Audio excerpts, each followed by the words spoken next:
नमस्कार, मैं आपके साथ जगदीश प्रजापति न्यूज़ लाइव 18 से। और आज हम खजूरी में हैं। आज मनोज त्यागी जी ने यहाँ पे एक मोहल्ला सभा रखी थी बीजेपी के खिलाफ, जो 2500 करोड़ रुपए का घोटाला है। आइए जानते हैं मनोज जी से कि ये पूरा क्या मामला है और आज मोहल्ला सभा में क्या सॉल्यूशन निकला है इस चीज़ का। देखिए, 2500 करोड़ रुपए जो भारतीय जनता पार्टी ने पिछले अपने खाते में दिखा रखे थे, आज वो खाते से गायब हो गए।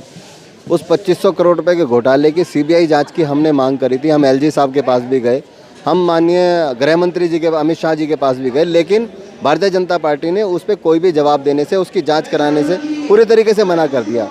जिसका हम एक ही बात कहते हैं कि अगर आपने भ्रष्टाचार नहीं किया तो आपको सीबीआई जाँच कराने की क्या गुरेज है।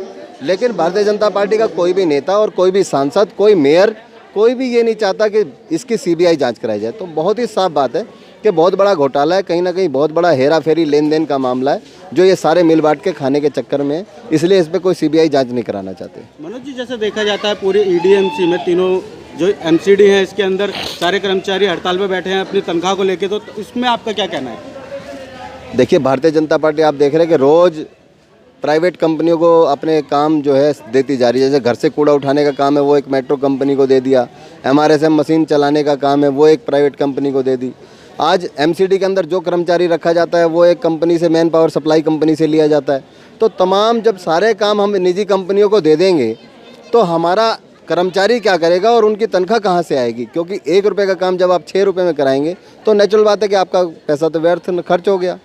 तो आप पैसे कहाँ से देंगे? तो आप पैसे दे ही नहीं पा रहे। इसलिए आज भारतीय जनता पार्टी अपने जिम्मेवारी से बचते हुए अपने सारे कामों को निजी कंपनियों को सौंपती जा रही है, साथ ही कर्मचारियों की तनख्वाह देने में असफल हो रही है। तो मनोज जी, ये एमसीडी की जो सैलरी देनी है वो पैसा आएगा कहाँ से? एमसीडी के जो हाउस टैक्स का पैसा आता है, जो ट्रेड लाइसेंस से पैसा आता है, जो और तमाम चीज़ों में दुनिया कन्वर्जन चार्ज है, पार्किंग शुल्क है, उससे पैसा आता है। ये सारा पैसा मिला करके और इससे ही ये जो कर्मचारियों की तनख्वाह वो जाती है, प्लस दिल्ली गवर्नमेंट का जो जीएसटी का शेयर है वो एमसीडी को आता है, उससे तनख्वाह जाती है। लेकिन वो सारा पैसा लेकर के ये खा जाते हैं, दूसरे कामों में लगा देते हैं, और जब तनख्वाह की बात आती है तब हाथ उठा के दिखा देते हैं हमारे पास पैसा नहीं है। मनोज जी, जैसे आजकल एक खबर और आ रही है जो कल के अखबार में भी आई थी, आज के अखबार में भी है, कि जो ईडीएमसी का जो हॉस्पिटल स्वामी दयानंद हॉस्पिटल, उसके अंदर जो खाना की जो व्यवस्था है, जो अब तक मरीजों को फ्री में मिलता था, वो हॉस्पिटल में जो खाना मिलता है प्राइवेट कंपनी के हाथों में आ रहा है। बिल्कुल, प्राइवेट कंपनी को सौंपने जा रहे हैं। जो कमिश्नर ने पास कर दिया, एडिशनल कमिश्नर ने पास कर दिया जिस फाइल को, हमने उसका विरोध किया है कि आप सारे कामों को प्राइवेट कंपनियों को सौंपते जा रहे हैं। कल को जो एम्प्लॉय, जो हमारे 15 से लेकर 20 एम्प्लॉय हैं जो रसोई में काम कर रहे हैं, वो एम्प्लॉय क्या करेंगे? वो बेरोजगार हो जाएंगे। वो उनको बंधुआ मजदूर बनाने की तैयारी है एक तरीके से।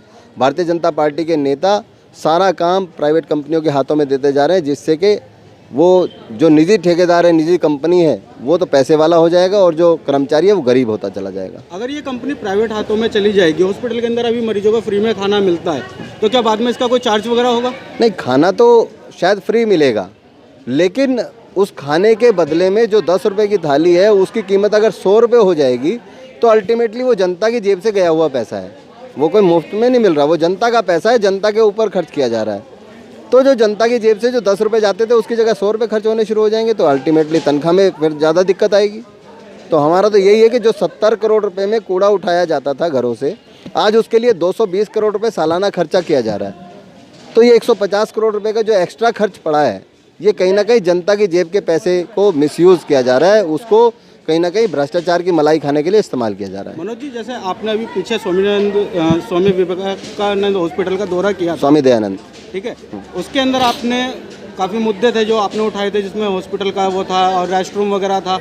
वो तो मैं कल रात भी हॉस्पिटल गया था, मैंने देखा कि वहाँ पे जो मरीजों के साथ लोग जाते हैं वो अब भी बाहर पड़े हुए हैं। इन्होंने एक हॉल बनाया था जिसमें मरीजों को रुकने के लिए एक शेड, एक तरीके से पूरा हॉल था, उसमें रहने का उनको पेशेंट के जो अटेंडेंट है उनके लिए बनाया गया था। अब उसकी व्यवस्था किस तरीके से, उसको इन्होंने चालू नहीं किया था, मैं उसको चालू करवाने के लिए गया था, उन्होंने चालू तो उसको कर दिया, लेकिन उसको किस इस्तेमाल में लिया जा रहा है अभी मेरे को जानकारी नहीं है। अब जा करके उसको दोबारा देखूंगा। ऑपरेशन थिएटर जो बना हुआ तैयार था वो इनकी चीफ गेस्ट की वजह से 25 से 1 महीना 2 महीने लेट चालू किया गया। उसके लिए हम गए थे कि इसको तुरंत प्रभाव से चालू किया जाए, जो हमारे जाने के बाद तुरंत चालू भी किया गया। जो सफाई व्यवस्था थी, जो पाइप टूटे पड़े थे जिसमें से लैट्रिन गिर रही थी, हमने उसको ठीक कराने की बात करी कि हॉस्पिटल के अंदर जो ये व्यवस्थाएं ये ठीक होनी चाहिए, क्योंकि यहाँ पहले ही मरीज आते हैं और यहाँ अगर इस तरीके की व्यवस्था रहेगी तो और ज़्यादा बीमारी फैलेगी, ठीक होने के बजाय लोग बीमार होंगे। मनोज जी, जैसे करावल अगर विधानसभा की बात करें, अगर काफ़ी लोगों से हमारी बात हुई है, वहाँ पे विधायक के पास जाते हैं किसी भी काम को लेकर, जैसे नाले की सफाई हो गई, रोडों की सफाई हो गई, किसी भी काम को लेकर अगर जाते हैं तो विधायक जी का कहना होता है कि हमारे पास बजट नहीं आ रहा है साफ सफाई का। देखिए, अगर सड़कों की सफाई की बात है तो यहाँ ये काम जिम्मेवारी हमारी है, हम इससे बिल्कुल नहीं भाग रहे। सड़कों की सफाई की जिम्मेवारी हमारी है और हम करवाएंगे इसको। घर से कूड़ा उठाने का मामला हो या सड़कों की झाड़ू लगाने का मामला हो या कूड़ा उठवाने का मामला हो। लेकिन जो नाले की बात है तो नाले की गाद निकलवाने की जिम्मेवारी विधायक जी की है और नाले की गाद को उठवाने की जिम्मेवारी विधायक जी की है। उसके लिए दिल्ली सरकार के फ्लड विभाग से मुख्यमंत्री मंत्री सत्येंद्र जैन साहब से हम पहले ही 8 करोड़ रुपए के सैंक्शन करा के लाए थे, जिसका उद्घाटन अक्टूबर 2019 में कर दिया गया था। और वो सारा पैसा, उसका टेंडर और वर्क ऑर्डर हो रखा है, उसको खाली काम कराना। अब काम कराने की जिम्मेदारी तो विधायक जी की है, उनको कराना चाहिए।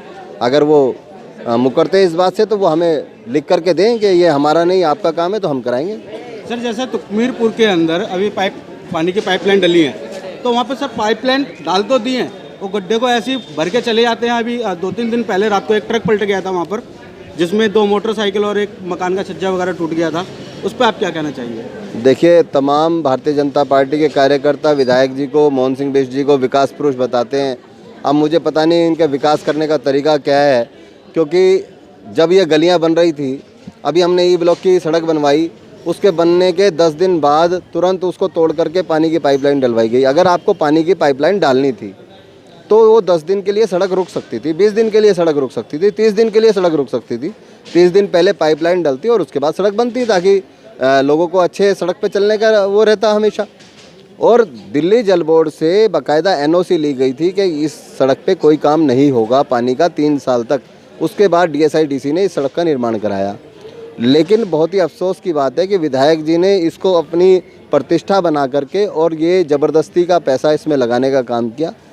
अभी UGR चालू हो गया है, जो हमारी पुरानी लाइनें हैं उनमें भी पानी का प्रेशर बहुत ज़्यादा रहेगा। ये UGR मेरे ख्याल से 1 आध महीना और मुश्किल से लगेगा, ये UGR चालू हो जाएगा। UGR चालू होने के बाद हमारी हर गली में जब पानी आएगा तो बिना मोटर के पहली दूसरी मंजिल तक पानी जाएगा, ये श्योर है।